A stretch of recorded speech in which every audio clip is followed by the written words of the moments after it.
Assalamualaikum warahmatullahi wabarakatuh. Halo semuanya, selamat siang. Kembali lagi bersama Bu Afi tentunya di mata pelajaran fisika. Nah, pekan ini masih sama nih babnya dengan pekan sebelumnya, yaitu dinamika rotasi dan kesetimbangan benda tegar ya. Nah, kalau pekan lalu kan kita sudah belajar tentang momen gaya dan momen inersia. Pekan ini kita akan belajar mengenai momentum sudut, hukum kekekalan momentum sudut, dan juga titik berat ya. Langsung saja, apa sih momentum itu? Kalian kalau misalnya benar-benar menyimak ketika kelas 10, pasti masih ingat dengan kata momentum. Oh iya, pernah belajar kelas 10. Nah, kalau di kelas 10, momentum yang dimaksud itu adalah besaran yang mengukur kesulitan benda untuk berhenti. Jadi, momentum itu kita mempelajari besaran yang mengukur seberapa sulit sih benda itu untuk berhenti. Nah, berarti kan kita membahas mengenai benda yang bergerak ya. Seberapa sulit sih benda yang bergerak itu untuk berhenti? Nilainya itu kita perlu berapa sih agar dia bisa berhenti? Nah, itu yang dinamakan dengan momentum. Hanya saja di kelas 10, momentum yang dimaksud itu adalah momentum pada partikel atau pada benda-benda yang bergerak lurus atau gerak translasi. Nah, kalau untuk pekan ini momentum sudut, kita ketemu sama yang namanya sudut. Sudut itu kan identik dengan benda yang bergerak secara melingkar atau identik dengan lingkaran. Maka untuk pengertiannya masih sama, Bu. Momentum sudut itu adalah besaran yang mengukur seberapa sulit benda untuk berhenti pada benda yang berputar atau berotasi ya. Jadi paham bedanya momentum aja dengan momentum sudut. Kalau momentum aja itu untuk gerak lurus, seberapa besar sih yang kita butuhkan agar benda itu bisa berhenti di translasi.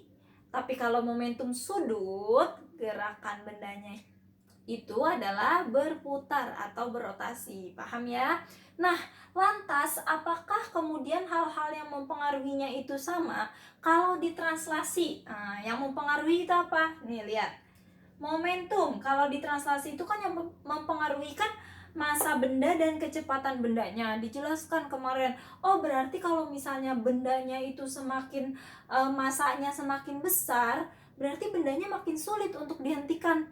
Tapi kalau misalnya bendanya semakin kecil, kita juga akan semakin mudah menghentikannya. Betul? Betul. Tetapi bergantung juga kepada kecepatan. Oh, semakin cepat nih kecepatannya, berarti nanti kita juga makin sulit menghentikannya. Tapi kalau misalnya kecepatannya semakin kecil, kita akan semakin mudah menghentikannya. Nah, itu pada momentum gerak translasi. Nah, sekarang kalau kepada momentum sudut itu apa sih yang mempengaruhi? Yang mempengaruhi adalah momen inersia dan kecepatan sudutnya. Sebenarnya kurang lebih sama ya. Jadi kalau untuk translasi yang berketergantungan ada massa, di sudut ada momen inersia. Di translasi berketergantungan dengan kecepatan, di momentum sudut berketergantungan dengan kecepatan sudut. Nah, sekarang poinnya adalah inersia, momen inersia. Masih ingatkah kalian dengan pengertiannya? Nah, pengertiannya itu kan adalah besaran yang mengukur kelembaman pada benda yang melingkar atau seberapa besar sih benda yang berputar itu dia mampu mempertahankan keadaannya untuk berputar. Nah, itu kan inersia ya. Dimana rumus inersia itu jangan sampai lupa, massa dikalikan mr pangkat 2. Nah, ini adalah I. Sebentar. I sama dengan M dikali R pangkat 2. Ada massa, Bu, di sini. Kenapa pakainya jari-jari? Karena ini kan geraknya berotasi. Jadi sama aja, ini massa, ini juga ada massa, Bu. Cuma yang ini dipengaruhi oleh jari-jari dan geraknya berputar, maka kita pakainya momen inersia. Seberapa besar kemampuan dia untuk berputar, untuk terus berputar gitu ya. Nah, yang kedua ada kecepatan. Kalau di sini kecepatannya kecepatan linear, ya kan? Kalau berputar kita pakainya kecepatan sudut, dimana kecepatan sudut itu satuannya adalah radius per sekon. Nah, maka karena untuk translasi itu besarnya P sama dengan M dikalikan V, maka untuk momentum sudut rumusnya kita lambangkan dengan L besar. L sama dengan I dikalikan omega ya. Oke, ini untuk rumusnya sama aja Bu ya. Cuma beda besarannya aja karena dia geraknya melingkar. Oke. Nah, sekarang jangan sampai lupa nih untuk L ini kan dikatakan L sama dengan I dikalikan omega. I itu bila mana kita turunkan rumusnya, maka M dikalikan R pangkat 2 dikalikan omega. Ini juga sama aja Bu, kiri kanan sama. Oh, sekarang kita yang diturunin adalah omeganya Bu. I dikalikan omega gitu ya. Omeganya itu kan rumusnya V per R. Ini juga sama Bu. 1, 2, 3 sama atau beda? Sama aja rumusnya ya. Terus sekarang kita turunin dua-duanya Bu rumusnya. I-nya sama omeganya sama-sama kita ubah. I-nya tadi adalah M dikalikan R pangkat 2. Omeganya itu adalah V per R. V per R. Maka kita dapat persamaan. Ini kita coret. R-nya sisa 1. Betul? Ini R-nya 2 dibagi 1, sisa 1. Maka di sini M V dikalikan R. Apakah semua rumus ini berbeda, Bu? Semua rumus ini sama saja. Terus dipakainya kapan? Dipakainya itu tergantung dari soalnya. Misal di soal yang diketahui tiba-tiba ada V. Loh Bu, katanya momentum sudut pakainya omega, bukan pakai V. Nah, karena dia rumusnya seperti ini, kita bisa ternyata pakai kecepatan linearnya. Kalau di gerak lingkaran, V-nya itu yang mana Bu? Ini gerak lingkaran, kalian bayangin. Set, ini R-nya. Kalau kecepatan sudut yang di dalam, ini omega. Sudutnya, kecepatan di sudutnya. Kalau kecepatan linear itu yang di luar, yang di garis, itu kecepatan linear gitu. Jadi kalau tiba-tiba nanti ada kecepatan linear di soal, berarti kamu pakainya yang V. Kalau pakai yang V berarti kamu bisa pakai salah satu rumus dari ini gitu ya. Paham ya? Oke. Nah, sekarang kita masuk ke hukum kekekalan momentum. Hukum kekekalan momentum itu berbunyi, jika tidak ada gaya luar yang bekerja pada sistem, maka momentum sistemnya adalah kekal. Jadi kalian bayangkan jika ada suatu benda yang berotasi dan tidak ada torsi, gaya luar yang dimaksud di sini itu torsi atau momen gaya ya. Jadi nggak ada gaya yang mengganggu, gerakan rotasi itu, maka sejatinya nilai dari momentum sudut pada benda tersebut adalah tetap. Maksudnya gimana Bu? Oke, kita bayangkan dengan penari balet deh contohnya ya. Set, penari balet itu kan kalau gerak muter-muter ya. Sekarang tolong dibayangkan sama kalian, ketika mereka berputar kan ada perputaran mereka yang geraknya begini, direntangkan, tapi ntar dia begini atau dia begini. Nah, sekarang ketika kamu bayangkan ketika dia merentangkan tangannya, dia itu gerakannya akan semakin melambat, betul? Tapi kemudian ketika di perputaran kedua dia begini, geraknya jadi cepat. Jadi kan gerakan balet gitu ya, kayak cepat, ntar lambat geraknya. Nah, gerakan yang cepat dan lambat itu tidak mempengaruhi nilai momentum sudutnya. Artinya, ketika dia menari, walaupun perputaran yang kita lihat berbeda, tetapi nilai momentumnya itu tetap sama. Berarti L awal sama dengan L akhir. Contoh, ketika di awal penari baletnya itu merentangkan tangan saat berputar, nilainya misalnya L-nya itu adalah 5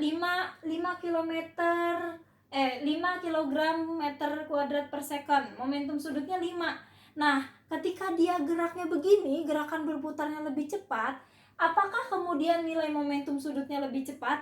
Tidak, nilai momentum sudutnya lebih besar? Tidak, tapi sama aja, sama-sama 5. Yang berubah apanya Bu? Besarannya, entah itu inersianya atau entah itu kecepatan sudutnya ya. Berarti di sini I1 omega 1 sama dengan I2 omega 2. Oke, sekarang Ibu tanya, kalau misalnya lagi nari balet ketika merentangkan tangan, set, berarti kan jari-jari diameternya itu kan dari ujung tangan 1 ke ujung tangan 2, berarti jari-jarinya lebih besar. Kalau jari-jarinya lebih besar berarti inersianya pasti besar. Ini posisi 1 ya. Ini posisi 1. Posisi 1 saat merentangkan tangan. Ini posisi 2, itu saat melengkup kayak gini. Nah, pada saat posisi 1 ternyata inersianya tinggi, Bu. Inersianya tinggi. Nah, ketika inersianya tinggi, maka nanti dia kecepatan sudutnya kecil. Dibuktikan dengan apa tadi, Bu? Ibu Afi bilang kalau misalnya direntangkan muternya lebih pelan. Kalau muter lebih pelan berarti omeganya lebih kecil. Nah, sekarang di posisi kedua setelah dia puas berputar sambil merentangkan tangan, kemudian dia melengkup seperti ini. Ketika melengkup, oh cepet banget, Bu, dia lebih 2 kali lebih cepat dari sebelumnya, berarti dia ini naik